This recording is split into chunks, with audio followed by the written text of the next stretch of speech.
বিসমিল্লাহির রহমানির রহিম।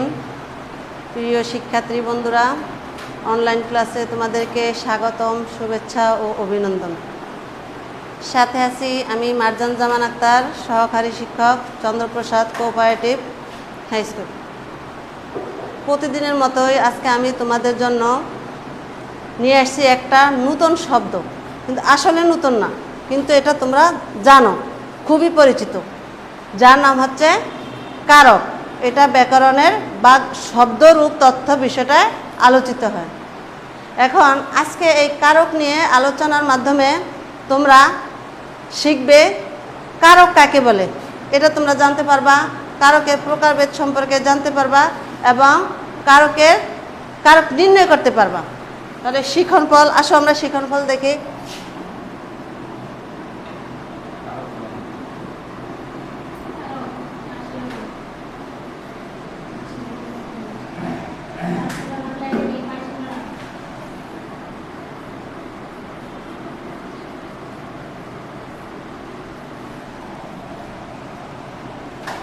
কারক কাকে বলে?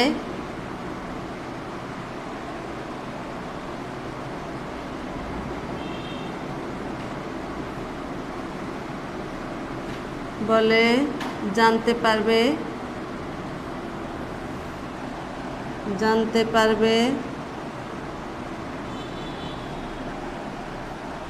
কারকের প্রকারভেদ সম্পর্কে জানতে পারবে,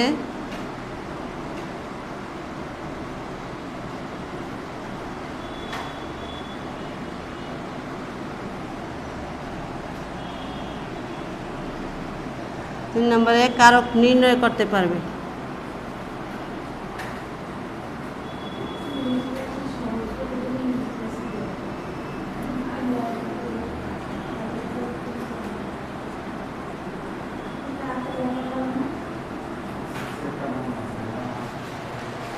তাহলে আমরা কি জানবো? কারক কাকে বলে এ সম্পর্কে জানতে পারবো, কারকের প্রকারভেদ জানতে পারবো, কারক নির্ণয় করতে পারবো। তাহলে আমরা সর্বপ্রথমে আসি, কারক কি বা কারক কাকে বলে? কারক শব্দটার অর্থ হচ্ছে যে ক্রিয়া সম্পাদন করে। কারক শব্দটার অর্থ হচ্ছে যে ক্রিয়া সম্পাদন করে। আর আমরা কারককে যখন বিশ্লেষণ করি তখন আমরা পাই ক্রি যোগ নক অথবা ক্রি যোগ অক দিলেই আমরা কারক শব্দটাকে বিশ্লেষণ করলাম। এরপরে আসি আমরা কারকের সংজ্ঞা। কারক বাক্যে ক্রিয়াপদের সাথে নাম পদের যে সম্পর্ক থাকে তাকেই কারক বলে। তাহলে আমরা দেখি কারক কাকে বলে।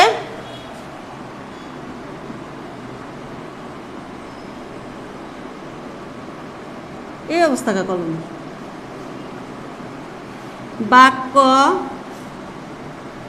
স্থিত ক্রিয়াপদের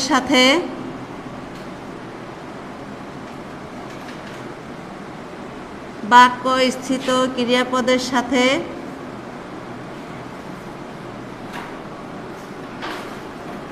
নাম পদের যে সম্পর্ক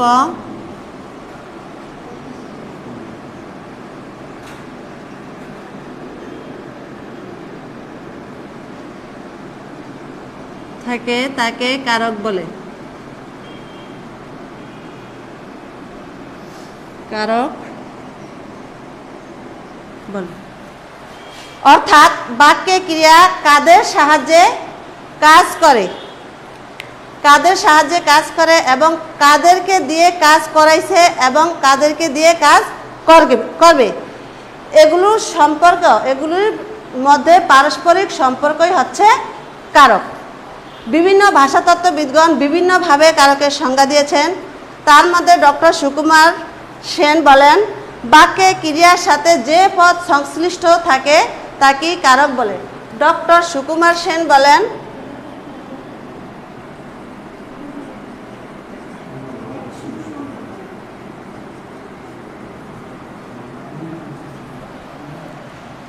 বাক্য স্থিত ক্রিয়াপদের সাথে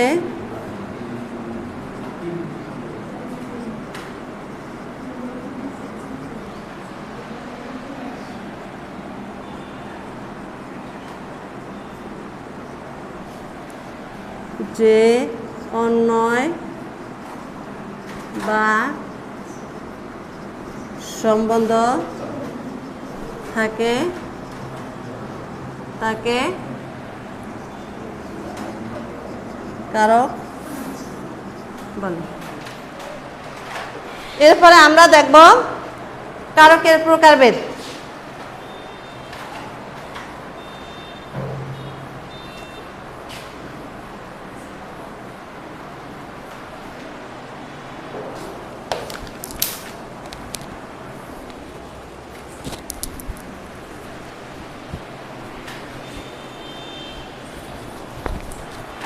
কারক প্রধানত 6 প্রকার।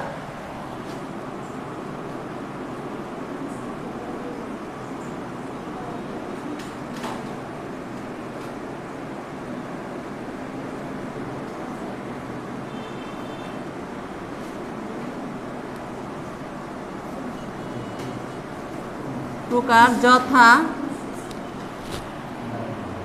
1 নম্বরে কর্তৃকারক, 2 নম্বরে কর্মকারক, 3 নম্বরে করণকারক, 4 নম্বরে সম্প্রদানকারক,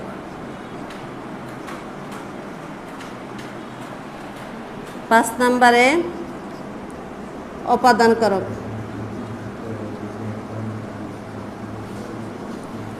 6 নম্বরে অধিকরণকারক।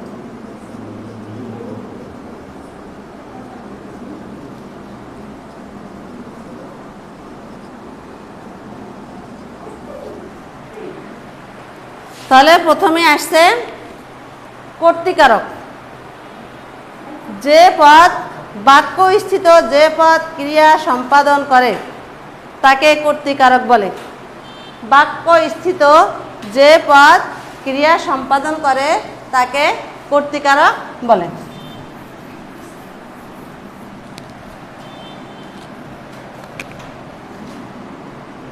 বাক্য স্থিত যে পদ ক্রিয়া সম্পাদন করে তাকে কর্তৃকারক বলে। অর্থাৎ ক্রিয়াকে কে, কার বা কারা দিয়ে প্রশ্ন করে যে উত্তর পাওয়া যায় তাকেই কর্তৃকারক বলে। যেমন শিহাব বল খেলে। শিহাব বল খেলে। এখানে কে বল খেলে? শিহাব বল খেলে। এর পাশে কর্মকারক।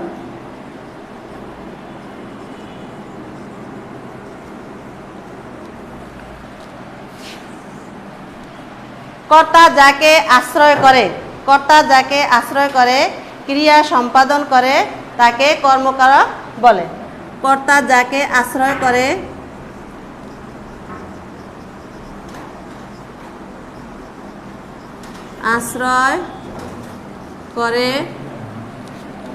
ক্রিয়া সম্পাদন করে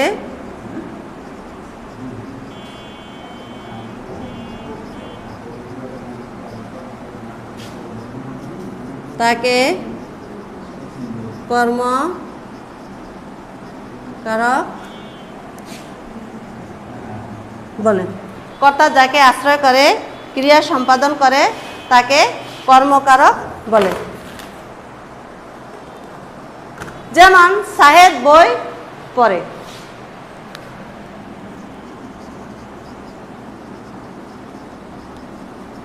সাহেব বই পড়ে। সাহেব কি পড়ে? বই পড়ে। কি বা কাকে দিয়া প্রশ্ন করলে যদি উত্তর পাওয়া যায় তখন তাকে কর্মকারক বলে। এরপর হচ্ছে করণকারক।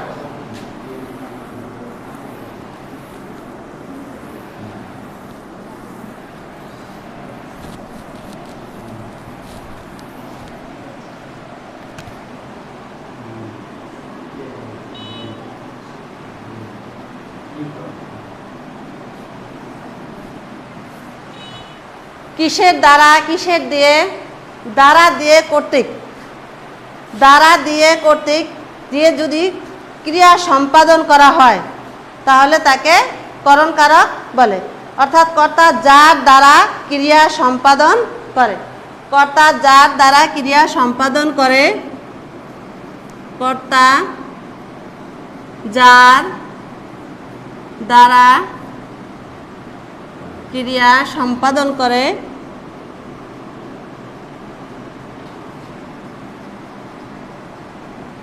তাকে করণ কারক বলে।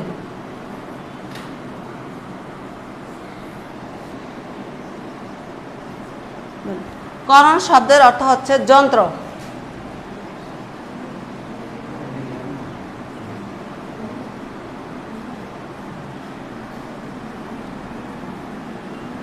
যন্ত্র সহায়ক।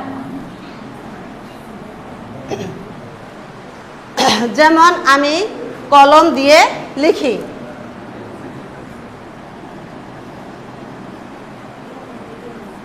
আমি কলম দিয়ে লিখি, আমি কলম দিয়ে লিখি। এফে আছে সম্প্রদান কারক।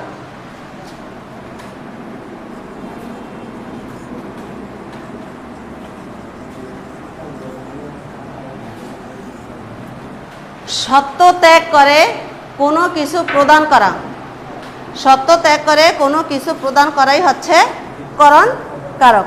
যেমন সত্য ত্যাগ করে কাউকে কিছু দান করা বা সাহায্য করলে তাকে সম্প্রদান কারক বলে। সত্য ত্যাগ করে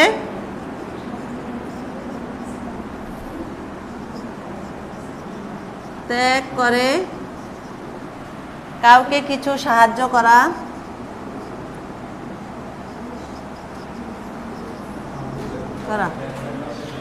কাউকে কিছু সাহায্য করা, প্রদান করা,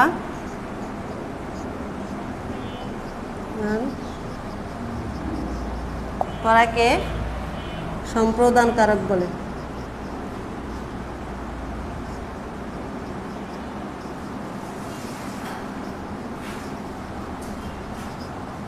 বলে যেমন ভিক্ষুককে ভিক্ষা দাও,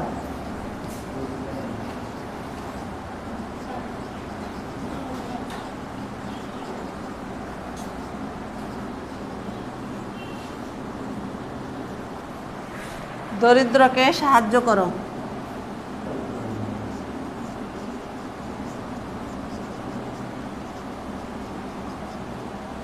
সাহায্য করো।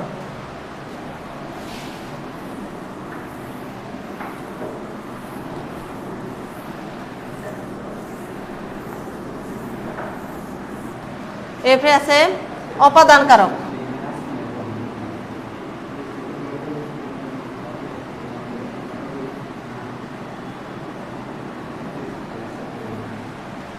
যা হতে কোনো কিছু, যা হতে কোনো কিছু উৎপন্ন, গৃহীত, পতিত, রক্ষিত, ভয় ইত্যাদি বোঝা যায় তাকেই অপাদান কারক বলে। অর্থাৎ যা হতে কোনো কিছু উৎপন্ন, গৃহীত, পতিত, রক্ষিত, আরম্ভ এবং যা দেখে ভীত হয় তাকেই অপাদান কারক বলে। যা হতে উৎপন্ন, রক্ষিত, গৃহীত, পতিত এবং ভীত হয় তাকে অপাদান কারক বলে।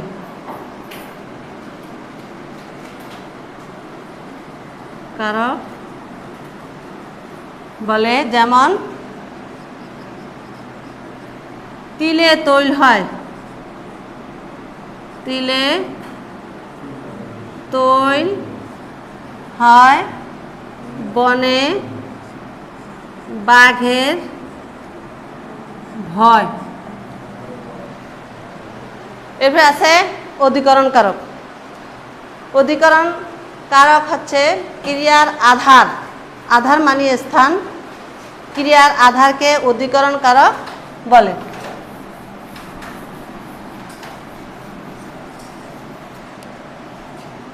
অধিকরণ কারক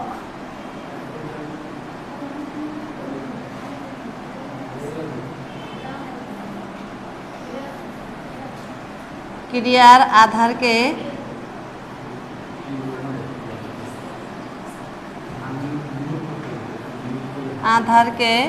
অধিকরণ কারক বলে।